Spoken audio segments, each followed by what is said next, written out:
Welcome back to the weekend show. We're still discussing the topic plastic surgery. Joining me right now, we have Dr. Rashid Ayobami, who is a medical director and consultant at Granville Medical and LASA. Thank you for joining me on today's program. Yeah, thank you.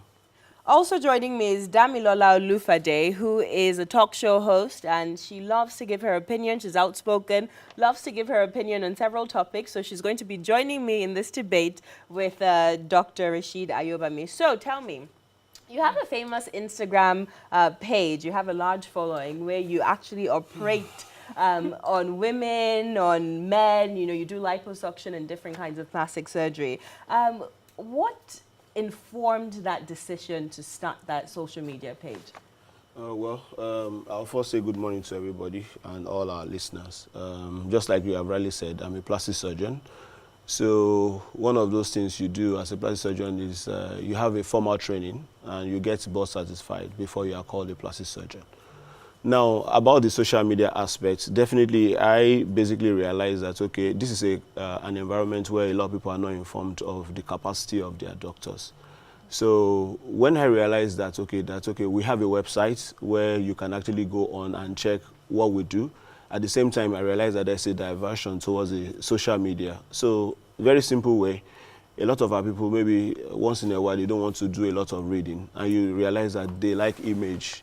So we put up the image. This is a before, this is an after of the picture of what you have done. And you know, initially it was a lot of rigor, people don't believe, oh, all sorts of comments, but with time, we've been able to prove that to them that definitely in Nigeria, we can have virtually what everybody watch and call Dr. 90210 in Dr. Nigeria. Miami and all. Yes. So would you say that has increased the patronage of plastic surgery in Nigeria? The fact that you're able to show on social media, look at the before and after. A lady who had a pot belly before, 24 hours later, she has a flat stomach, and so with the bum and everything else. Would you say that has increased patronage? Yeah, definitely. It's very obvious because I know a lot of people don't believe that this thing can be done.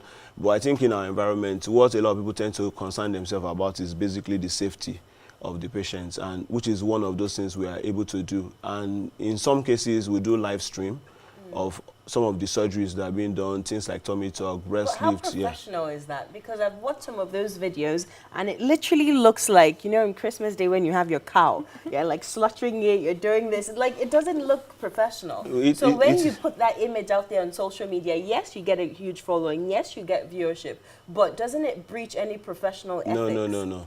Basically, if you are going to do anything like that, what you tend to do is ask the patient for consent. Some of them are actually volunteer patients. So we tell them, okay, we are going to broadcast some of this thing live to convince others that these things are actually very possible. Do you give them a discount for? Well, sometimes some people will say, please, doctor, go ahead and do it. Let other people be encouraged. I have a particular actress I did recently. You know, she came in for liposuction, but while I was trying to examine her for surgery, I realized that she has a lump in her breast. I decided to, okay, this lump I don't think is the right thing to be there. So I said, okay, I will do it.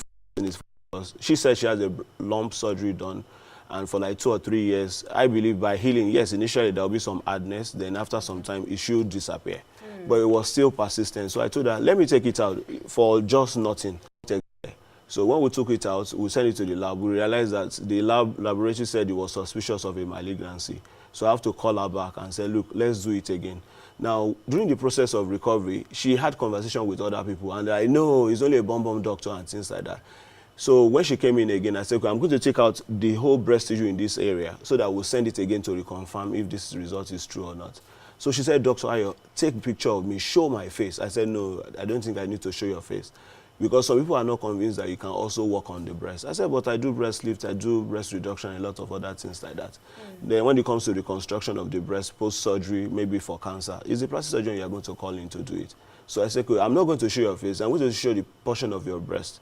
So we are going to have once in a while patients like that they feel that, doctor, you need to tell more people about what you do. And you know, out there. Yes. But you see, one thing I always ask myself is how integrated or, in our culture is this? Like, when we speak about the Nigerian culture, we say, oh, no, plastic surgery, that's very foreign. You know, it's not part of our culture. So, Damilola, so tell me, do you believe that we're starting to adopt this Western values in the sense that doctor can actually go on social media and project and promote his work and people are buying into it? Do you think that the Nigerian culture is starting to shift?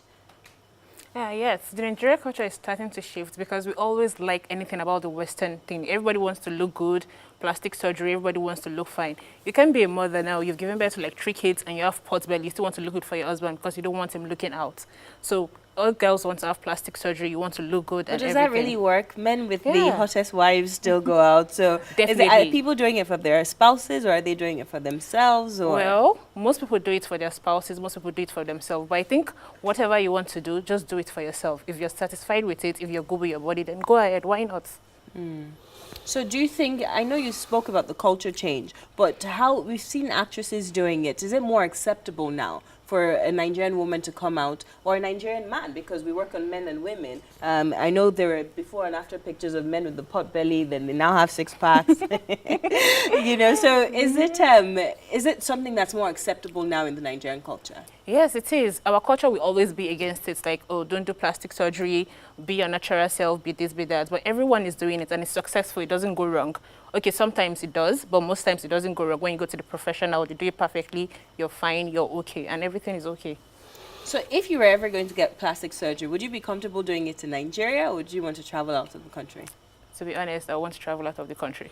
How does that make you feel, doctor? Well, we get this all the time. Now, I will want to quickly go back to your initial question about culture. I don't think the problem is the culture. I think the problem is professionalism. I think the problem is competence. After all, not all our roads are built by white men. Some of the roads are actually done by people who are local. I think the problem is knowledge.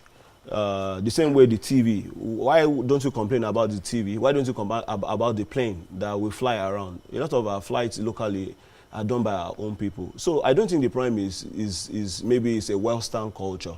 Because in the real sense of it, plastic surgery, majority of our work are basically reconstructive work. I think that is just basic knowledge all around the world, that you train people to solve a particular problem.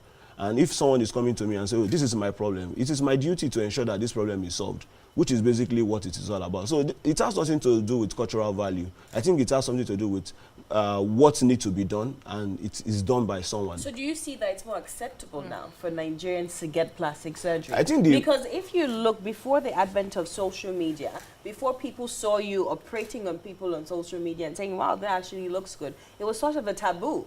Like, oh, she got plastic surgery. Oh, she got her boobs done. Oh, she got her butt fixed. So now it's becoming more acceptable. So what I'm asking now is that, how have you been able to successfully carve a niche for yourself? How have you been able to propagate the message that plastic surgery is something that needs to be done to increase self-esteem, to fix areas of issues that you believe are detrimental to the person's health? I think I'll still take the old thing back.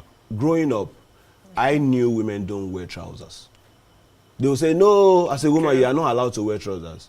Do you understand? But today, nobody thinks about it anymore because it's normal. Because I know that I cannot wear a women's trouser.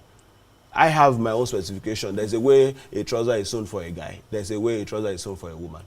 So, which is what brings back to the old question that, okay, this surgery, because we know the peculiarity of our environment, oh, in Nigeria, when they are operating, they can take light or the electricity can go off.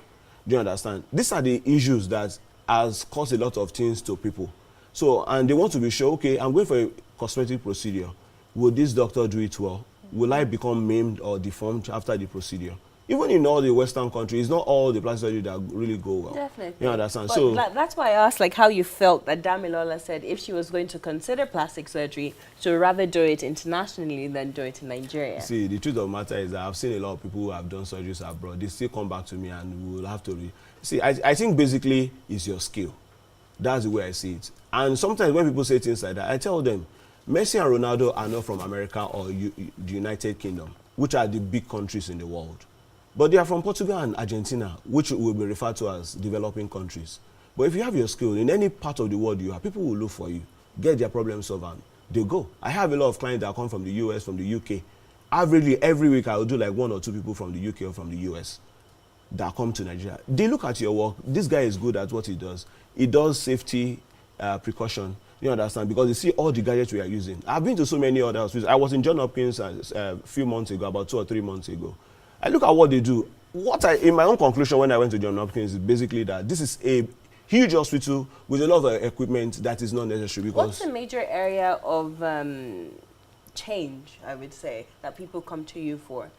What's the major area of surgery that people actually well, want? for now, for a lot of women, because a lot of my clients are basically women, is liposuction. You know, you have women, okay, who are not satisfied with the way their tummy looks. They've had a lot of weight, because the way we actually had weight in Africa is more of a trunk, which is your abdomen and your back. And for some people, they don't have a well-defined butt. So they come to you and say, doctor, can you make the change? I say, yes, why not? I'm good at this. So mostly stomach and yes. so we can refer to you as the Ronaldo and the Messi of plastic surgery. That's a fine place to leave it. Thank you so much, Doctor. Thank you so much, Damilola, for joining us on today's program. After this, we return to the lifestyle, the political desk of the weekend show. Don't go anywhere, and we'll be right back.